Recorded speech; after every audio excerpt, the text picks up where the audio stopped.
Good morning. And there's quite a few things I want to talk about this morning. I'm not sure where to start, but there's quite a few things I want to talk about. And one is, for example, I want to say that I don't know if you've got the message of these videos yet, but basically what I'm trying to say is that everybody's an individual, and that this universal reasoning is absolutely not going to work for everybody, because like this universal reasoning of don't judge him, don't do this, don't do that, this is like Christianity, and that psychology and psychiatry sort of took over the role of Christianity, like with the whole concept of God is dead. And what God is dead is what God, that's a Nietzschean term. And what God is dead more or less means like that when it came to the age, like Freud was 1920, but it more or less means like that up to this point, that they had this God was a simple concept, because the stained glass windows in the church was the poor man's Bible. So God was a simple concept. You know, this guy daddy in the sky looking down on everybody and watching everything. He says, "Oh, are you wanking?" You know what I mean? That's completely against nature. You know what I mean? That this sky daddy was looking down and say, "Oh, I see you, I judge you." You know what I mean? Uh, this concept of God. And when people started to get educated, and they started science started to develop, and we started to learn about configuration of atoms, and basically that about the four fundamental forces of nature, this concept of God came under pressure and started to become questionable, which started to cause a lack of control with the church, because obviously they started to question this whole sky daddy thing. I see you. You know what I mean? And they started to question this whole thing. This was become when God became dead, and also became with the rise of materialism, which is the adoration of the golden calf. In other words, money became the focus of control, and the controlling factor. So basically, like, you know, you create concepts which buy people into buying a mortgage, and which create civilization. So basically, civilization became very focused around not on God's will, if you like, God's will, but on basically buying a house, buying a nice car, buying a suburban life. And this is what you know, they started to create these concepts, but everything is only concepts. Everything is only concepts, and really, what I'm not going to try to be too hard on psychology, because there is some psychology I do like, but basically, when they're making all these universal reasoning and all these rules, you know, for you to behave like this, for you not to do this, for you not, that's why you're suffering. That's why you're suffering, because you're behaving like this. Because you did this, because you did that, and that's complete bollocks. And really, like, what I'm trying to do is say that reason for yourself. For example, like, you know, like, if you don't try and say no judgment, no judgment, no judgment. Oh, did I just judge him? Did I just judge someone? And you're boxing yourself in, and what this actually compounds your misery. And the reason it compounds your misery is because you're not being yourself. And all this psychology and all this religion, what makes them most miserable is not being themselves. And what I'm saying to you is, be yourself, and then think about yourself and accept yourself. I'm not even going to say it. I'm not even going to say it. What I'm saying is basically like that, if you're of a nature to be, say, of a honey badger, by all means be a fucking honey badger. Don't try and be a koala bear, because trying to be a honey badger and even medicating yourself in this regard, which is what psychiatry does now, is medicate the honey badgers to behave as koala bears. It's going to make you fucking miserable. And then this whole thing of not being socially acceptable, this makes people miserable. But the whole thing is, don't even try to fit in. Just give two fingers to them and tell them to go fuck themselves, and be very comfortable being yourself. And then when you're comfortable being yourself, then their emotional well-being is their own responsibility. If they don't like it, they can fuck right off. And it's that simple. They can fuck right off. And when you get comfortable in this, then I think you'll find yourself considerably happier than you are. But there are a lot more other considerations to be made and had. And something I've been thinking about all night is what actually takes people away from being themselves to living according to their own nature. Now, I remember sitting with one fella in a hostel and he was telling me that everybody's exactly where they're supposed to be, and everybody's this is your destiny. Where you're sitting now is your destiny.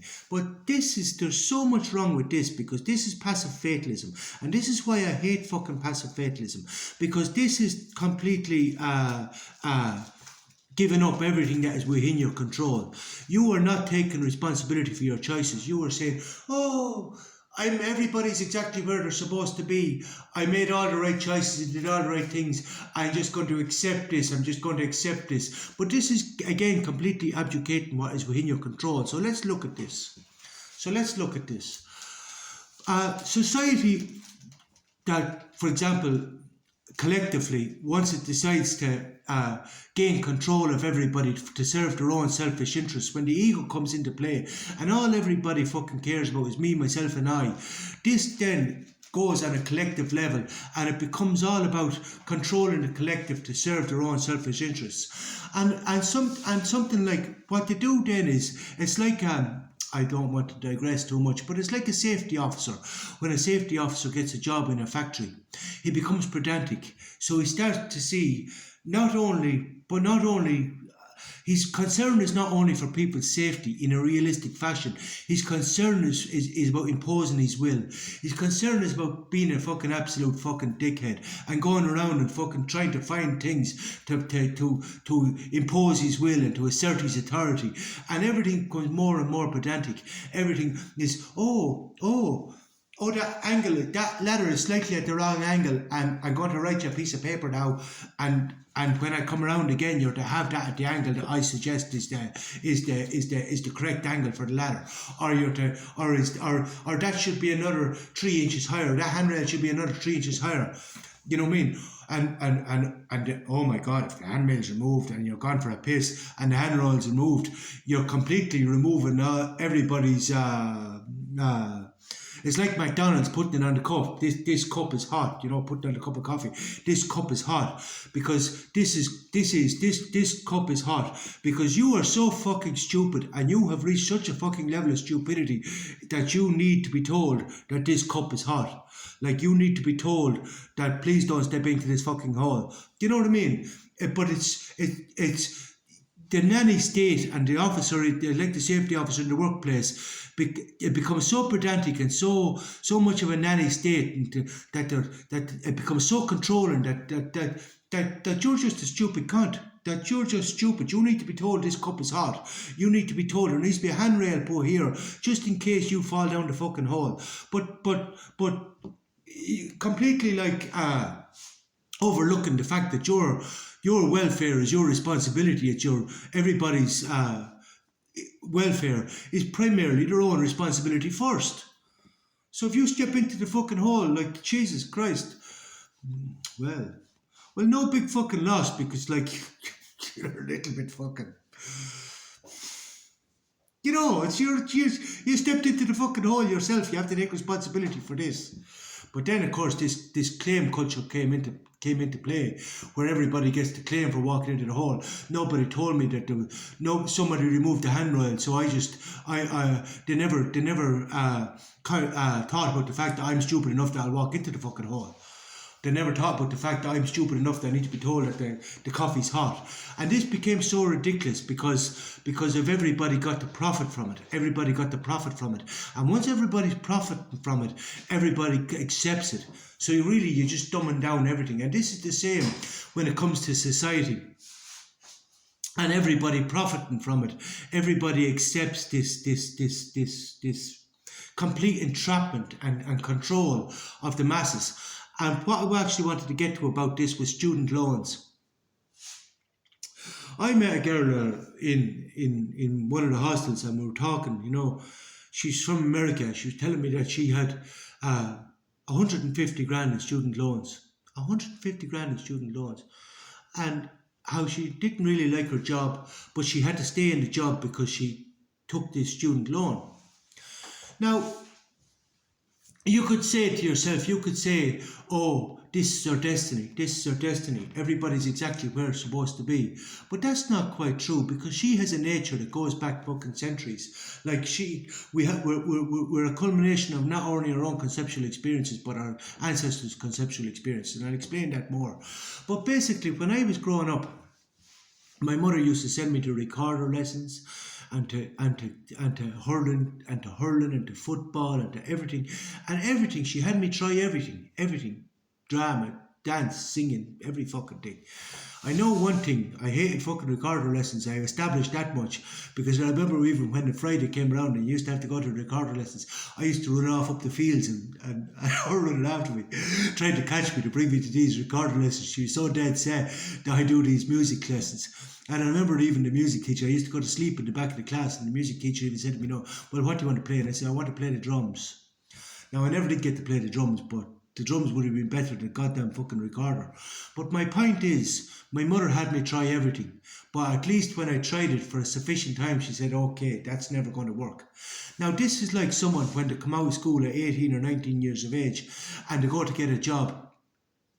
And to get this job, and then to find that they don't, this job is not what I thought it was going to be. It'd be like me playing the drums. I want to play the drums, so my mother goes out and buys me a new drum kit, and then when you're playing this drum kit, you say, Ma, I 2 weeks later, I really know I'm no time for this shit. It's not me playing these drums. Music's not for me. But my mother said, no, you have the drums now. You have to play the drums now. I bought you the drums. You have to stay going to those classes. Now you fucking just say to yourself, right, well, fuck it, I may go to this, but you're never going to be any good at the drums. You're never going to enjoy the fucking drums, but you have to stay playing the fucking things, but against your better judgment, or against your own nature. You have to stay playing these fucking drums because your mother insists that you have to play them because she bought them. Now, it's the same thing, except worse. So to get these big student loans, to get into a job, now they're trapped in this job. Because I said, why don't you just fuck off these student loans? Why don't you just take your student loans, shut up your ass? And she said, well, you can't go bankrupt, like. You can't shake this fucking thing. You can't go bankrupt. The student loan is the one loan that you can't go bankrupt on. So like, you can, if you throw this up, you can never get a job again. Bad credit rating. You can never get an apartment again because bad credit rating. You fucked off your student loan. You fucked off your student loan. And the state's throwing it back in your face. But I said, why don't you just fuck the whole thing off and come over here and fucking live? And I still say that if I could get 2 or 3 to just learn from this, to have the courage to say, fuck you and your student loan, fuck you and your debt, fuck you don't get to control me, I'm fucking out of here. And this is what you call throwing yourself into the abyss. To overcome these fears that they impose on you. You'll never get an apartment again, you'll never get a loan again, you never get this. I told the bank to go fuck themselves for an awful lot of fucking money.